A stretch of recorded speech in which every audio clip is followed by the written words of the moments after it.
Welcome to the Girl Out of Order podcast. We have such a treat for you today. So you're going to be so glad that you've joined me. Well, you always are glad that you've joined me, but today I have a special guest, this amazing woman. Her name is Jeanette Lira. I first met in Fiji, and she gives off the most powerful, vibrant energy. And I am so excited for you to get to know her today.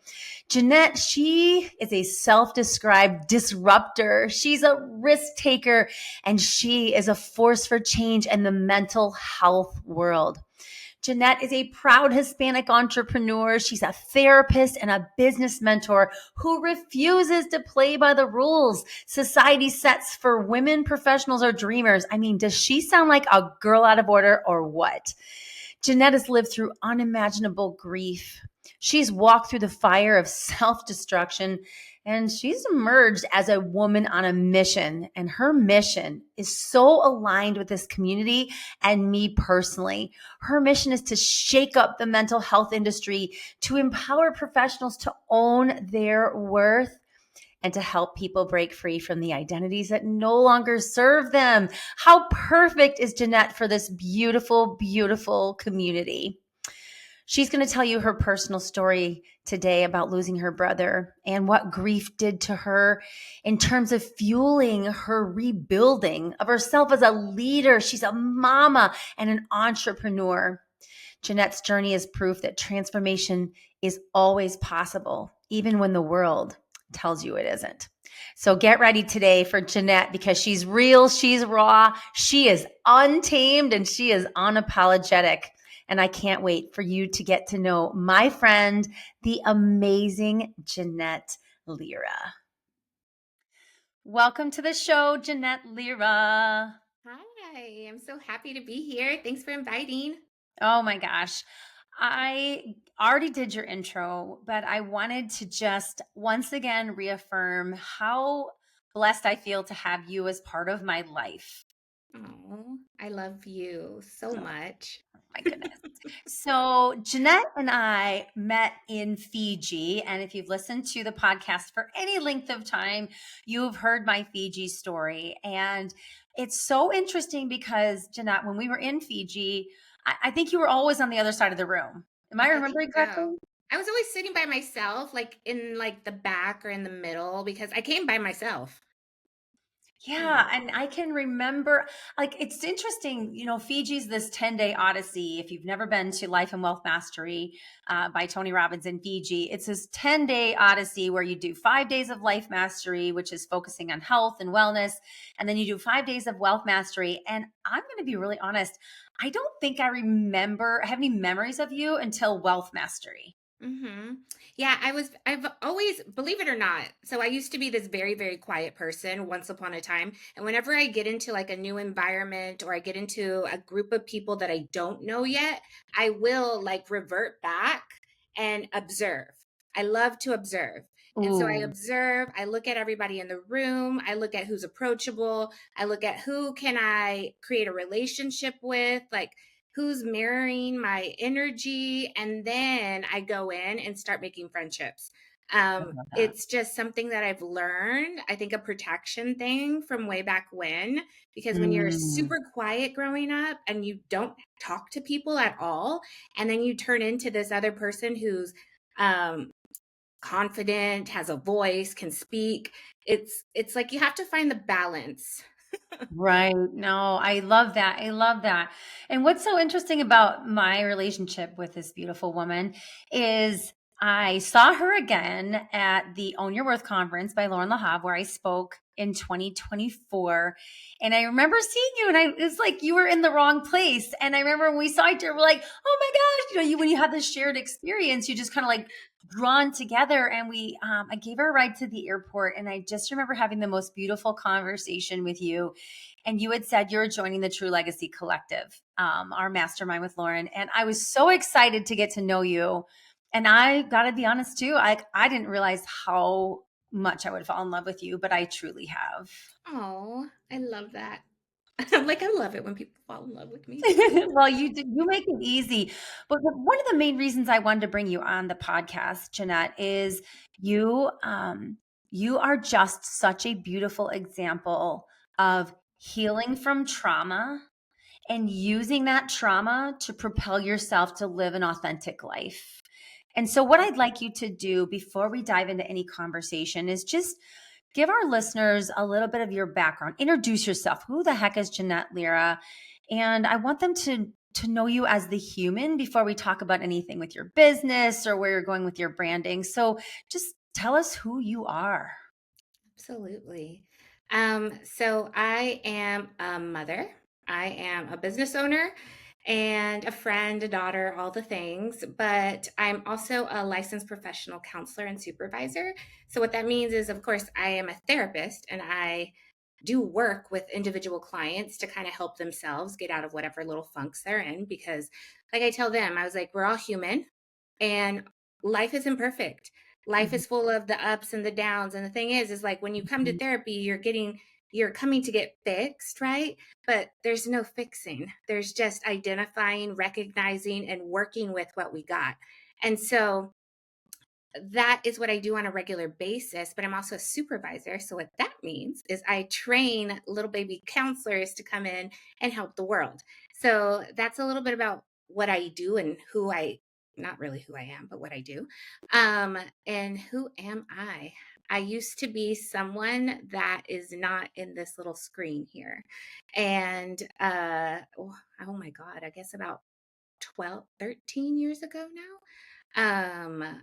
I was very quiet. I love the 9 to 5 job. I was a school counselor in a school Hmm. and it was easy, right? You come in, you do your work, you leave, you get paid. Super easy. Pay was like you knew when you were getting paid all the time.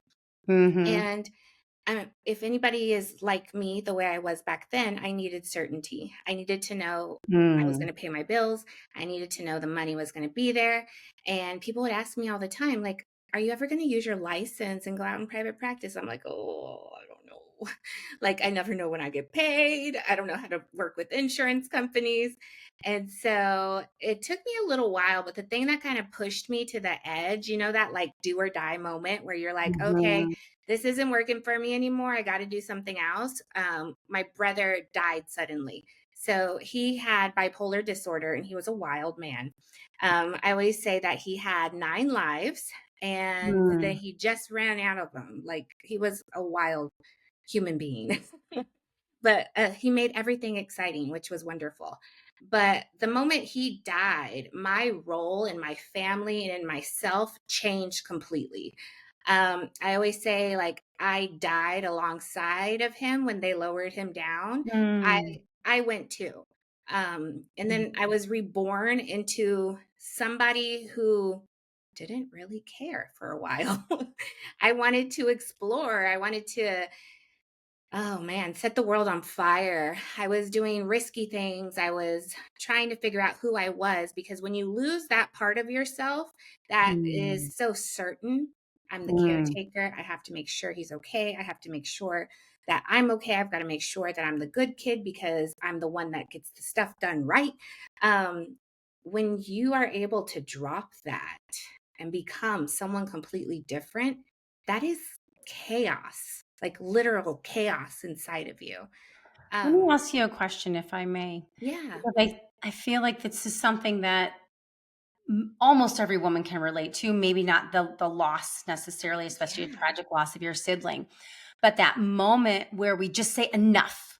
Hmm. I'm done. I am not another minute, not Doesn't another work it. hour, not another day. Yeah. I'm done living for everybody else's expectations. And it sounds like you went through something like that, but your pendulum swung from way over here to way over here. You Whoa. used the word chaos, which obviously isn't probably where you wanted to stay, but it almost seems like it was a catalyst that broke you out of that Mhm. constrictive box you're living in. Correct. And the thing is that that was the first time that happened to me. In life, this happened multiple times afterwards because anytime we have a big shift in our identities or our role, we graduate from college and we're becoming an adult, right? Hmm. We have a baby for the first time. That is huge because if you, like me, I mean, I had my first child at 35 and my body, I mean, didn't get back to normal for like 3 years. Hmm. Didn't know It who I messes with you, was. doesn't it? I had my last one at 35, and yeah, that was a trip.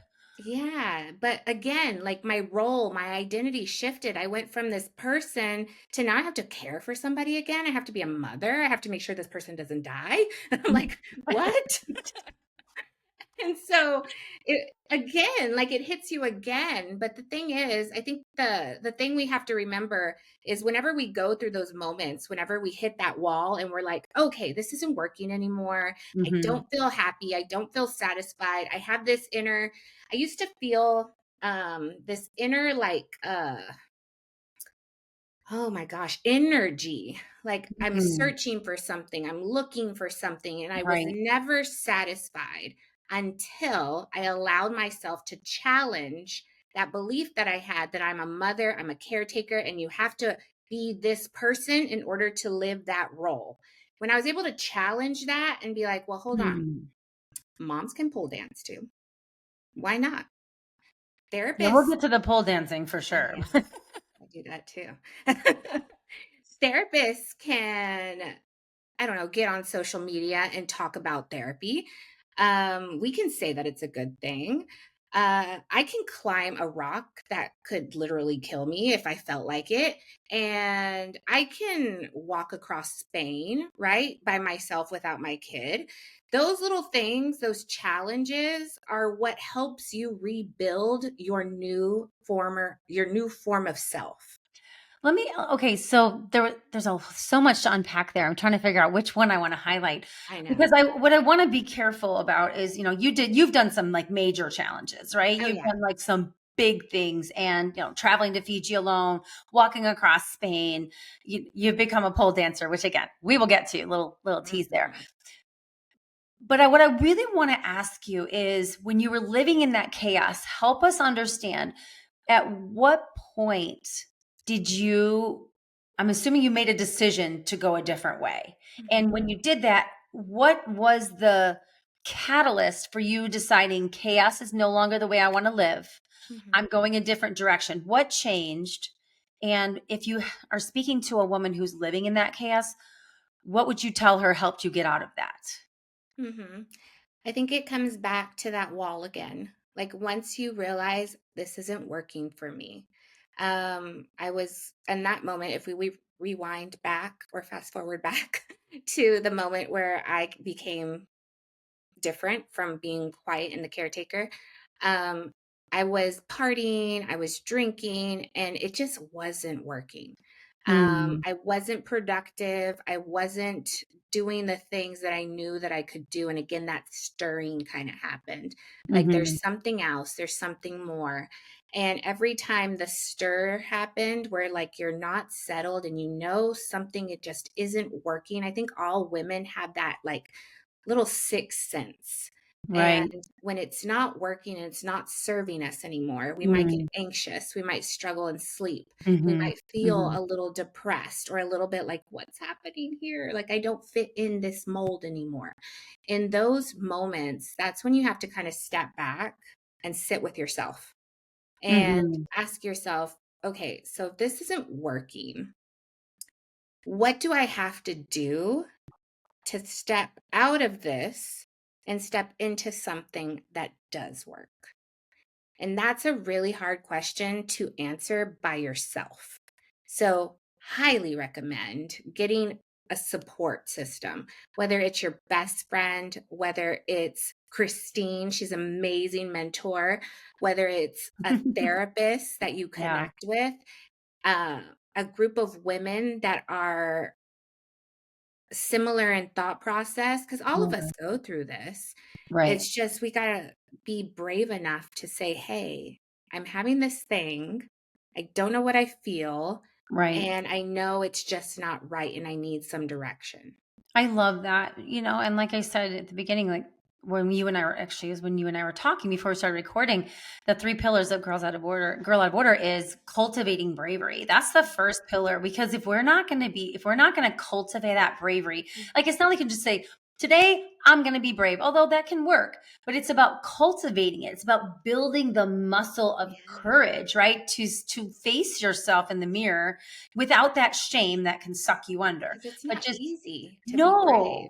no, it's not easy to be brave, but it's Mhm. absolutely essential, because if you're not courageous enough to look at where you are, how you got there, you're going to have a much harder time turning the ship around, right? Correct. And so for you, you decided, I'm assuming that it was over a series of days, weeks, whatever, that this is just not a lifestyle, one, that you want to sustain, or two, that was going where you really wanted to go. Yeah, it wasn't working. It wasn't working at all. And little did I know that I would step into another personality or another Mm-hmm.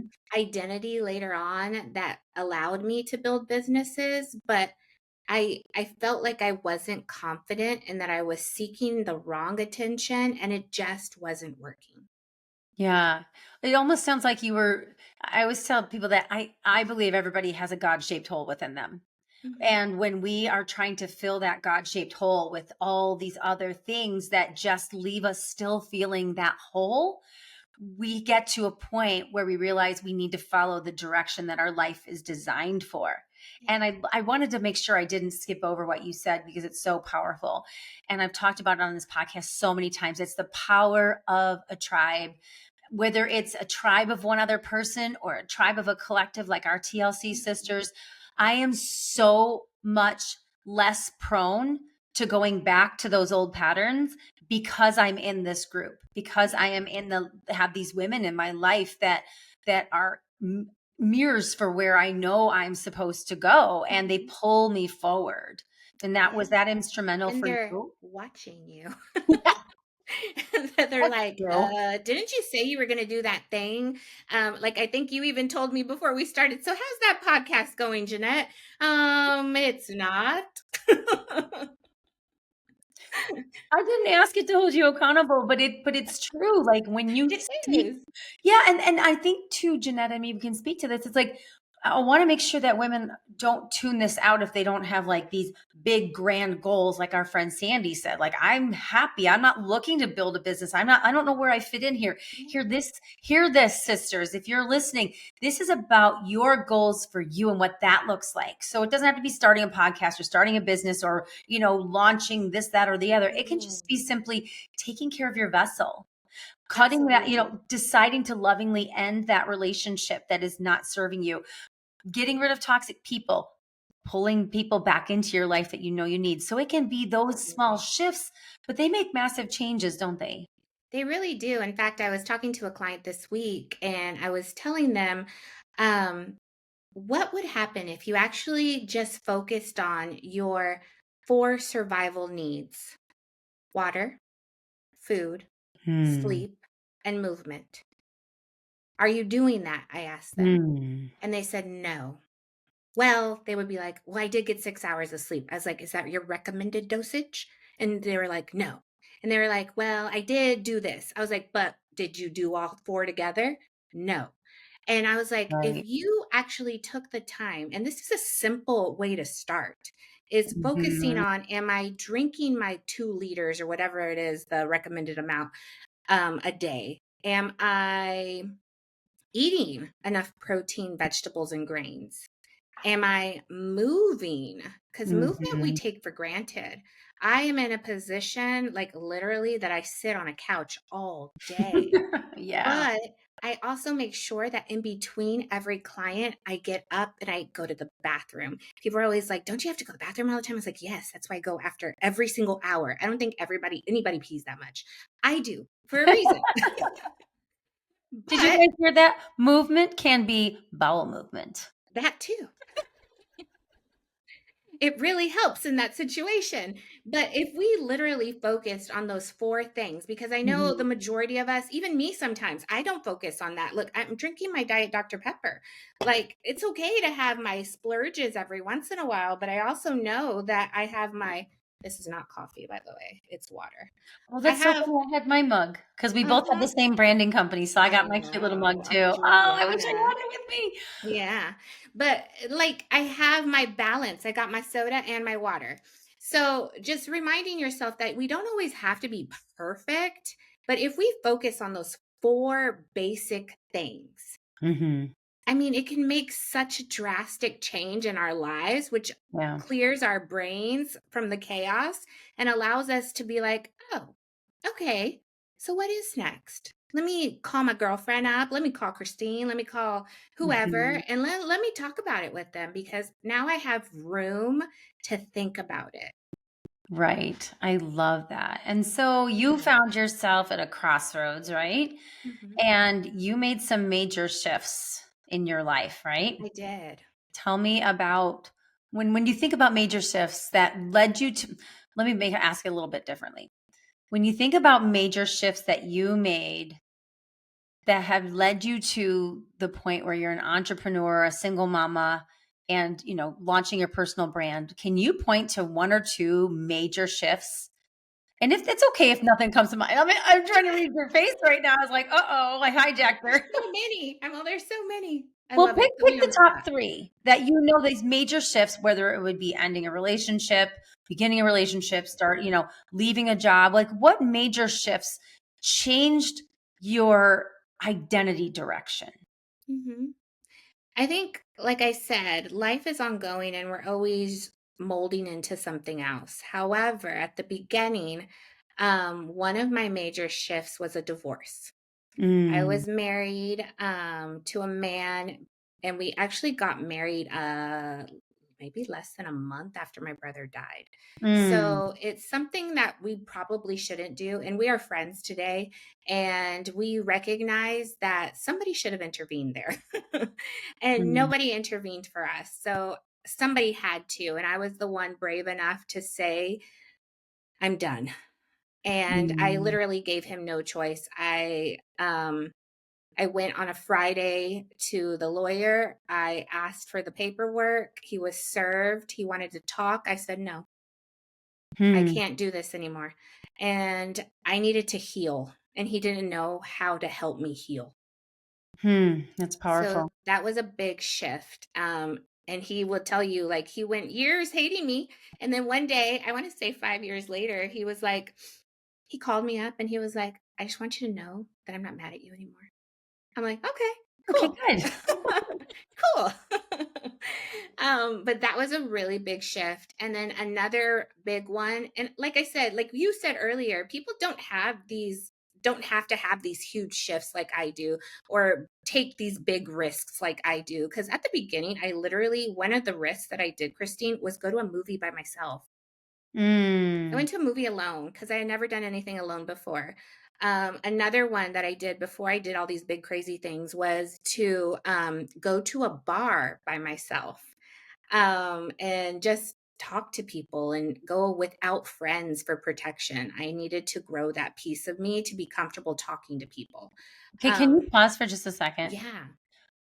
I'm feeling emotion stirring in me because I want the woman to hear this that is going through, maybe you're going through your own divorce, maybe you're transitioning in a job. Did you hear the baby steps that this beautiful woman took? She didn't go out and just start her business. Like, it's not like No. she went from 0 to 100. She went to the movies by herself. And when we talk about cultivating bravery, it can be something so small Mhm. that seems small, but is actually a Huge. catalyst for a bigger shift, because what you're doing is you're saying, hello, Jeanette. There you are. You got this. You are complete in and of yourself. You don't need anybody else to make you whole. Let's go see a movie. It makes me emotional. Yeah, I did a lot of that before I went crazy. Well, actually, I think it was after. I'm not sure. But I did a lot of just like little experiments like that. I went to a concert by myself. And the beauty is, every time I would do these things by myself, except for the movies, because people really don't talk there, I would run into people or create friendships with people. And then I'd continue to do it. And then I'd have these people. that were more encouraging. Again, building a tribe. They would encourage me to do more. Like at the concert, it was Chris Stapleton. And I was like, I am going and I'm sitting up front. So I went and I sat up front, but there was only one ticket because, of course, not a lot of people can afford those upfront tickets. I couldn't afford those upfront tickets. But I was like, I'm going to do it. And so I went by myself. I took an Uber and I enjoyed it. I made friends with the people in front of me and behind Oh. me. And then before I left, which was a blessing, I ran into somebody that I actually knew because I Hmm. would have been like stranded there. Because if you go to a concert in an Uber and you try to take an Uber back home, like Yeah. it's Not just so good. no. So I was blessed to be able to run into people that knew me that took me home. Oh, geez. Yeah. Didn't think about that one, did you? No, I didn't because I don't go to concerts by myself. Did you know? I do. But like those are little things that I did. And I just want to I put that out there because I did not climb a mountain first. I did not climb a Hmm. pole first. I did little things to get there after that first catalyst of divorce. Right. So the next big thing though was huge and a lot of people are scared of this and I was terrified of this. I Hmm. quit my job. Yeah. I said this isn't working and I just did an article recently I think with Authority magazine and I talk about the whole story but I almost got fired from my job. I got called into the principal's office. Um Nobody wants to get called into the principal's office. I don't I care how old know. you are. I Nobody know. wants that. So at that moment like that was the catalyst there to be like okay Jeanette you're not supposed to be here. If people are questioning what you're doing on social media because they're not comfortable seeing you in a sparkly tiny little dress, then that's your move. Like you can Mm. stay there and be someone that they don't want you to be. They told me to take down photos from my social media that parents weren't happy with. Oh Um, my, that I had to hurt. refused. Yeah, no, it was a little like, what? But I was also like, my daddy likes those photos, and I worked really hard to look that great. So, Boom. I'm like, not happening. So I took that moment, and I remember coming back and turning in my resignation, and they were like, "Don't let this make you quit." And I was like, "It's not this. It's just I'm Mm. not supposed to be here." And I talk Mm. about a lot with my clients. I am a firm believer of following energy in the world. And when doors close on you like that, it's time to Mm. walk through them and go to another door. A lot of us tend to pound on the doors, whether it's divorce, whether it's quitting your job, whether it's something else. We like to pound on the doors to make it work. But the thing is that if it closes, it's not meant for us. Okay, that is, I mean, you just said I have these things I do called empowereds. You literally just said our empowereds.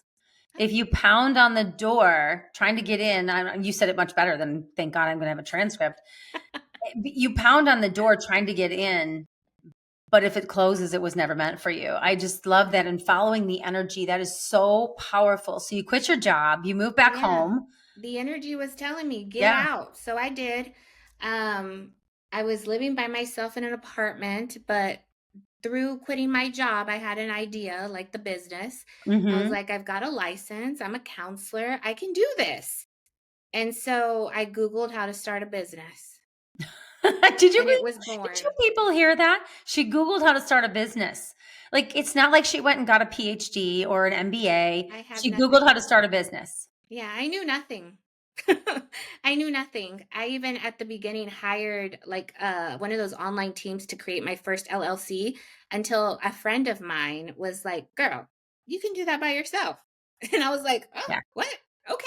And so for the next ones I did them by myself and now I freely, literally freely, if somebody asks, "Hey, Jeanette, can you teach me how to start a business?" I take the time and set up the call and I walk them through step by step how to do it by themselves to empower them. Because we Yes. don't need help with some things, but we do need help with other things. Right. Mhm. Right. So you start this business, you take this chance. How long after you started? Because the first one you started, and I'm going to say it wrong, Aruvia. Arabia. Oh, darn it. I say it wrong every time. That's Aravia. Is okay. that the It's first a one that you made up started? word. Yes. So before it was Aravia, it was Positive Soul Holistic Therapy. And I actually, because I Googled a business, didn't know things about trademarks and registrations. And there Hmm. was a lovely marriage and family therapist out in California that trademarked the words positive soul and pretty Crazy. much told me to cease and assist. Yes. Cease and desist. Yep. Yep. And I was like, oh my God, I don't have money for a lawsuit. Wow. Yeah. So, I mean, I learned and Googled and figured it out. And even to today, I mean, I have a lot more advisors. I mean, you in your other role as a lawyer, I know you've helped Hmm. me a lot of other times. Um, but now I have a community to ask these questions and search for help. I love that. So, how long after you started your first business did you become a mama? Hmm. Right away. Oh, no, you did them both at the same time? Yeah, not planned. Because I was still exploring dating and figuring all that stuff out. And I didn't realize that dating sites don't work until recently. Um, but I Oops. actually was dating my son's dad, and that one was actually more long term. We were about 3 months in, and surprise! And we were actually about Mm, to break up and go our separate ways, but it just turned out that I actually didn't think I could get pregnant because I tried when I was married, and mm. it was just a big surprise from a bunch of different ways. Wow. And And that so, was like, I want to say within the first year of my business. wow, Yeah. that's a lot. That's a lot to have happen at once. Yeah, I remember the feelings of going crazy. But you didn't go crazy because I obviously didn't. you're very successful now and you have how many businesses do you have now? I currently have three. I have Positive Soul, which is now Aravia because I trademarked Aravia and now I use it as a DBA. So I have that, and then we have Loomvia, which is like professional development for mental health professionals. Mhm. But we also do credentialing and billing for them because, again, nobody teaches a therapist how to credential and Right. bill with insurances or how to market or how to build a business. So that's what Loomvia is for, to empower the therapist to grow and create their professional identity. And then after realizing that I inspire people, I created Jeanette Lira .com, Jeanette Lira LLC. I wasn't sure what I was going to do with that. And I still don't. Um, that one's my business that brings in no money. It's just lovely and sits there and it's beautiful. I mean, we had a beautiful brand made with my little Yeah. mug. Can't believe I didn't think to have my mug too. Yeah. And this is where Jeanette and I, I was going to say collide, but that's not the right visual, where we Yeah. align so much. We're both creating our personal brands and we're both trying to figure out what does that look like in the world. But we have Yeah. such a similar approach to helping women. And for that, I just see our friendship forever because we both have a really deep passion to help women embrace their unique identities and stop contorting themselves to fit the mold of the school counselor. Or for me, the lawyer, I was a stay at home mom for 10 years. And then I went Mhm. back as a part time mom. And then I became a full time working mom, starting a firm with somebody else. Then I launched my own business. And now Yeah. I'm in that same space of like, I've created this beautiful brand with What's incredible next? pictures. And now what? What's next? And you know What's what, Christine? Doing my own, I am a therapist, but I do therapy myself and I go to therapy, right? And doing some of my own work, I recognize why it's so hard for me to define the personal brand. And a lot of it Mm, goes back to those old beliefs that I'm not good enough, that mm, nobody's going to listen to me, that I don't have the knowledge to be successful here, even though I have two other successful businesses. I mean, one makes over 1 million a year. I don't yet, but I will. you But will. you know, but like a lot of those insecurities come back, like that imposter syndrome kind of thing. Mhm. And I was hiding behind businesses, and Jeanette Lira is the chance for me, and Christine Gale is the chance for you to step in Mhm. front of it and be like, Yes. no, here, world, hey, I exist. I'm here. I have a lot of knowledge. I have a lot of insight. I Mhm. do inspire many. So let me inspire myself by stepping up front and figuring it out. And I think the personal brand was something I had no idea what it was about until I figured that out. And then I was like, okay, so I'm going to continue to heal because we all are a continuous cycle of healing. It never Mm. just ends. Like people come Right. in, they're like, I'm here to fix myself. I was like, lovely. You'll be here forever because we always Yes. need us. Right? Yeah. Exactly. And it's so interesting that you brought up the whole counseling piece as it dovetails with this personal brands that we're creating because I restarted counseling about maybe 4 months ago. I hadn't Hmm. done counseling since 2018. And I've restarted marriage counseling with my husband, and we hadn't done marriage counseling since probably 2018 or 19. And Yeah. it's interesting how I never thought about that, how you bring this up. Like, I feel like this personal brand for me, you're right. It might be the next step in the healing and the next step in Mhm. the unleashing. Because I think you and I are both similarly in our stages of life where we're reclaiming our bodies, we're reclaiming our sexuality, we're reclaiming Yeah. our sensuality, we're reclaiming our mission, we're reclaiming our inspiration, we're reclaiming our vision for Yeah. what's next. And I want the listeners to hear again, when we say this, it doesn't mean it has to look like Jeanette Lira or Christine Gale. You know, Mhm. I never, I'm going to be really honest with you, Jeanette. It's probably something you don't know me. I never wanted to own a business. I never wanted to Me be an either. entrepreneur. I was so like you, like clinging to security. Like I want that paycheck. And even now, like Sean wants to start business. I'm like, yeah, but just make sure you keep your paycheck because I'm not ready to have all the insecurity, but it's not insecurity. It's just It's scary. variety and uncertainty, but that's Mhm. where the spice of life comes. And so when you think about healing yourself as you build what's next, what would you say to the woman who's like, okay, I'm in counseling and I'm so knee deep in the healing. How do I get to the point where I have a vision for what's next? Like, Mhm. how do I get out of this cycle of just heal, heal, heal to grow and heal? Yeah, that's where the next piece steps in. So, like, there's therapy, right? Where you can figure out all the pieces and put the pieces back together. Be like, oh, well, this is why. And all these things like, oh, I have problems there. Why do I have problems there? Oh, that because of that. A long time ago that happened. That's why I have problems there. So, therapy is a lot of Mm, like putting together the pieces and helping you understand yourself and who you are based on what has happened in life. Um, and it can also help you heal the trauma or the mm, behaviors, beliefs, thoughts that come from trauma. That a lot of times, what I've found in traumatic situations, even with my own, I have many, not just the loss of my brother, I think we all do. mhm, But with all that trauma, I became it. I owned it. Like I am broken because my brother mm, died. Like at that point, that's what I thought I had to do until I went through the therapy to mm. understand that I am not broken. This is a thing that happened. It was tragic. It was horrible. I wish it didn't happen, but it did. And I don't have to be that. I don't have to become my trauma to get sympathy to I don't even Mm, think I was looking for the sympathy. I just think internally um it was activated. It wasn't yeah. something I was seeking on purpose. But it wasn't until I realized that I don't have to be my trauma. I don't have to own it. I don't have to become it. I can be something else, and that bad thing still happened.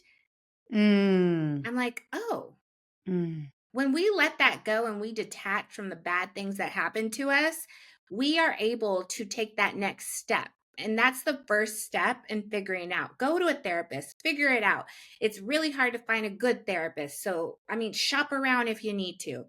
But it's that's just the first step. The next step to yeah. like creating the vision, creating the plan after I have all the like the what happened and how did I get there and why do I do this thing?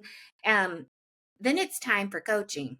Then it's time to get a mentor. Then it's time to be like, oh, okay, I know this stuff about myself. I need a plan. I need action. I need accountability. I need the kick in the butt, like Lauren says, and I need to move forward, but I don't know how. Right. Can I pull back the curtain a little bit on something you Yeah. said? Because it's so powerful and I don't want it to, I want to highlight it. I don't think there's anything that you are saying that could get missed. And I hope people will listen to this again and again because she's dropping so many wisdom bombs. But what you said is so important. I want to break it down or just bring it down to a really granular level. You are Hmm. not the worst thing that's ever happened to you. No, And you are not the worst thing that you've ever done. no. We are not what's happened to us, and we are not what we've done. We get to rewrite our story. We get to reinvent ourselves. We get to create our identities. Damn it. We are the author of our lives.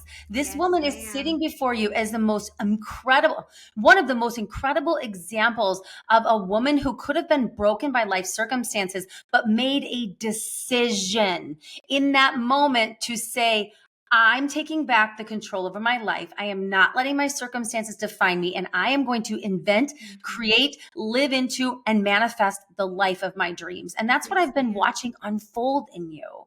And so hear that, get the help you need to understand the motivations, but don't stay there. No. And the thing I wanted to say with your second step is when you said get coaching or mentoring, what I don't want women to hear is be like, you've got to go out and hire some expensive Nope. coach. If you have the ability to do that, great. But get a tribe, get a mentor, find a woman at church who's older and wiser and is living a life you admire. Get around people Hmm. and bring them into your orbit that fuel your growth. Like, I sat down with Lauren in Fiji around were you in the Kava? You were in the I Kava circle. was. Oh, you were in the Kava I circle. joined your kava circle. I like And pushed myself in. I can literally see it in my mind's eye when you sat down. Okay, so kava is this drink from Fiji, and I won't take Mhm. any time explaining that, but we were all kind of sitting around Lauren Lahav, like sort of finally getting to talk to her after 10 days. Yeah. And I had said to her, that I just want to learn from you. And I remember at the time, like not feeling like she was really like interested. Yeah. And now here she is, one of my close friends and my mentor and my guide. And it's Pushing because I us. made a decision, Yeah. made a decision. Absolutely. Just like I made a decision, like y'all were all up in your circle, like doing your thing. And I was like, hey, what's happening over there? And I just like moseyed myself on over. You It's just just, sat right next to me, didn't you? I did. Because I kind of remember you sitting down and be like, well, she's going Well, to the sit right circle on was me. closed. The circle was closed. It was you, her, and like two or three other people. And I was like, I got to get up in this. And so I literally like put my hand on your shoulder and like, That's right. and jiggled my way in. I'm Okay, glad I so did. what a beautiful metaphor. Did you hear what she said? She said, the circle was closed, but I Mhm. knew I belonged. So I just jiggled my way in. I literally did. And it wasn't that the circle wasn't welcoming to you, No, but you could have made a decision in that moment because it was quote unquote closed. You could have said, well, it's not for me. What I want absolutely. our listeners to hear when you hear Jeanette's story is you get to decide if it's for you. Yeah, and going back, like the circle was closed, but the door wasn't closed. There's a different Right. energy that was in that circle. I knew you. I knew your loving heart. I knew Lauren's loving heart. I knew the people in that circle were loving, accepting, and open. And so instead of going back to that wounded little child of me and being like, oh, nobody likes me. I don't belong anywhere. I was just like, I want to be in there. And that's the outgrowth of the work that you've done. Yes. Yeah. Yeah. Old version of me would have stood by myself in the corner.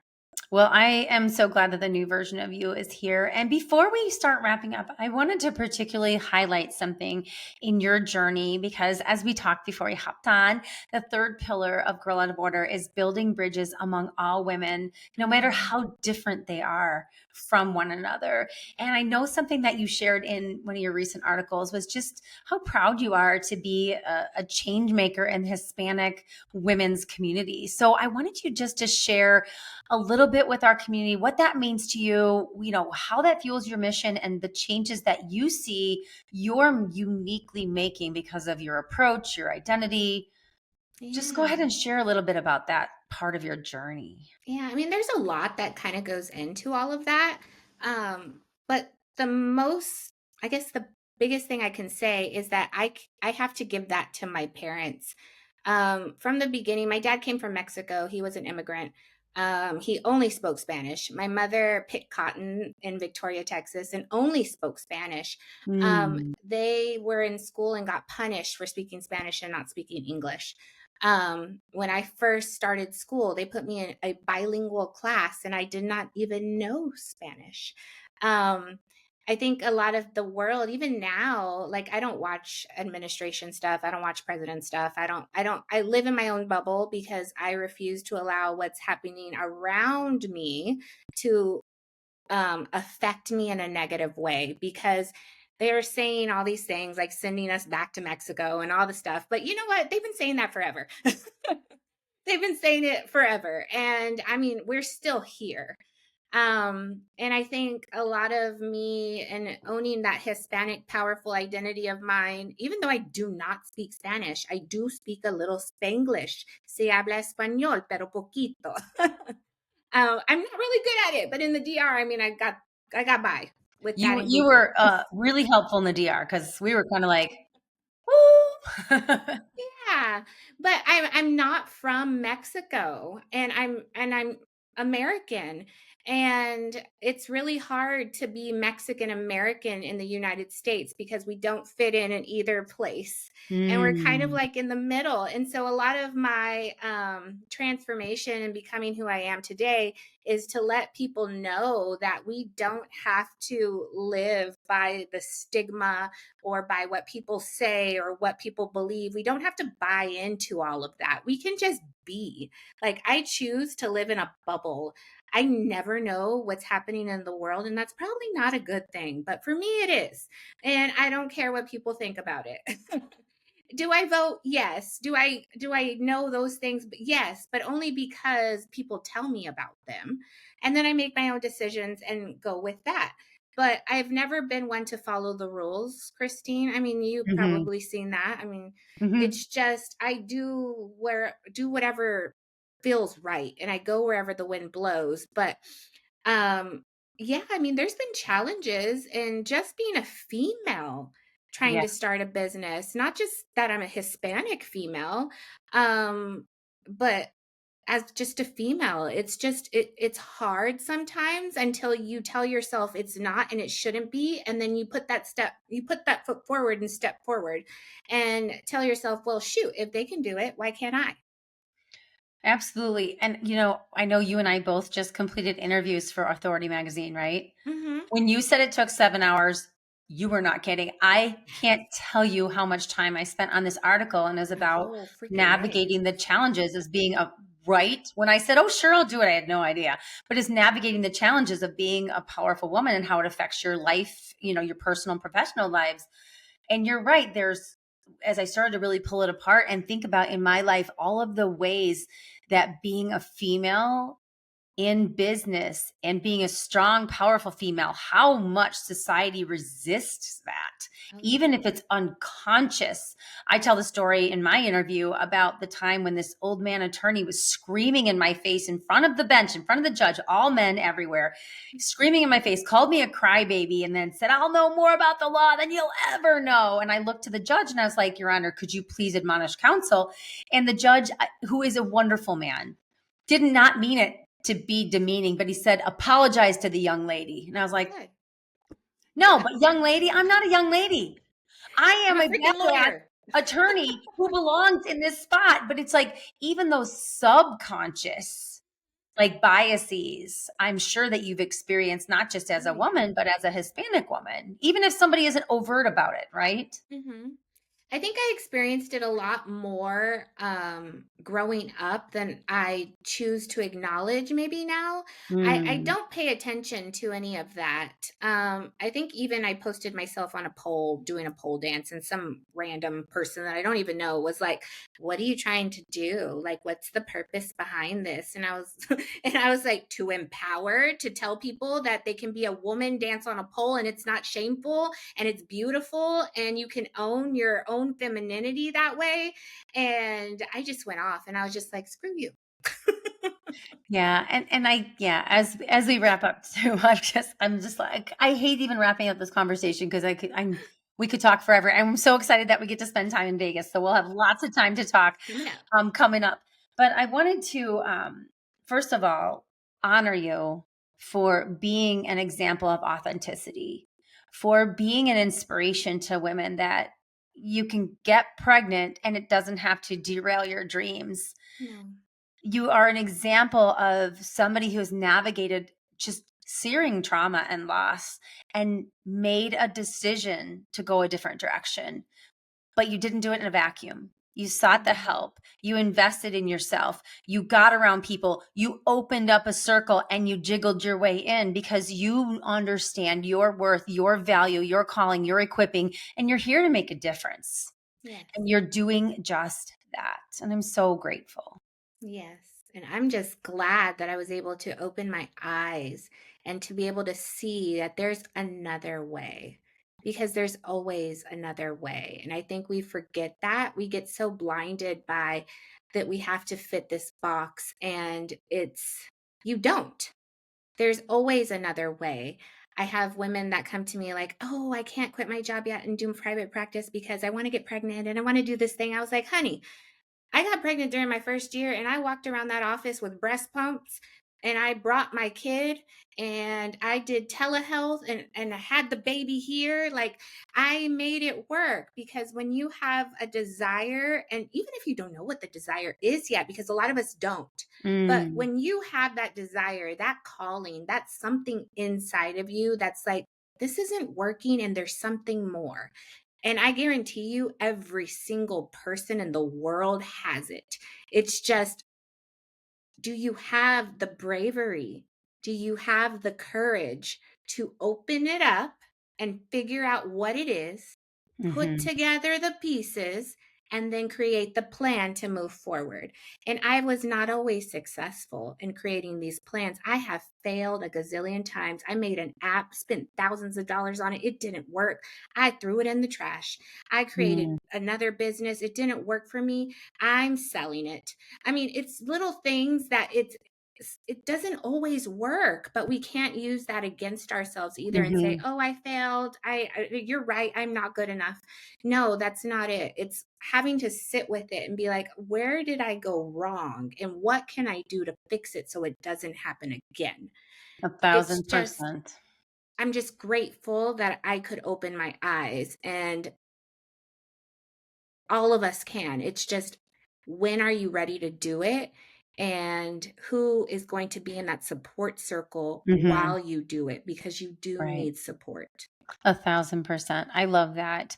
And I think the important thing about what you said is it's not about being a failure. It's about failing forward. Our friend Marisa in our mastermind says like you have to fail. Like failing is part of the I growing. So fail you all the fail time. forward. And it's the failing and it's about how we talk about it, how we frame it, and then how we rise from it, which is, Exactly. your brand symbols an owl, mine's a phoenix. And we both have so much symbolism there that we'll have to dive into another Yeah. conversation. But I have one last question for you. And Mhm. I've been asking it from all my guests, and I've shamelessly ripped it off from a podcaster that I listen to. Her name is Jen Hatmaker. It's a question from Barbara Brown Taylor, a poet. And you can answer it any way you want. You Mhm. can be funny, you can be serious, but don't think, just answer. So the question is, what is saving your life right now? Me. Perfect. Perfect. And Me. that's like the best way to end our interview Mhm. because you are authentically you. And I'm so thankful you're in my life. I'm thankful for you too. Yay. Okay. Well, thank you for being here. I hope you guys were inspired. Jeanette is a powerhouse, and you just keep an eye on her because she's going to Mhm. continue to do great things. Thank you, Jeanette. Thank you, Christine. Well, how was that? You got to meet my beautiful friend, Jeanette Lira, and she is incredible. She's so wise and she's so insightful. And my only thought for you to close this up today is find your tribe, find the people that you can surround yourself that are like the Jeanettes of the world who are still in process. You don't have to find just the people who've arrived where you want to go. Surround yourself with other people that are going where you want to go, doing what you want to do, believing things and living ways that you want for yourself. And then don't let them go. That's what I'm doing with people like Jeanette, and I want the same for you. In the meantime, keep being a girl out of order. And if you haven't already, check out our Who Are You Really Mastermind. It starts on Tuesday, February 4th. There's only a couple spots left if you want to join us. And please, if you could just take the time, leave us a review wherever you listen to this podcast and help us grow this tribe. Until then, we're in this together, and I'll see you next time.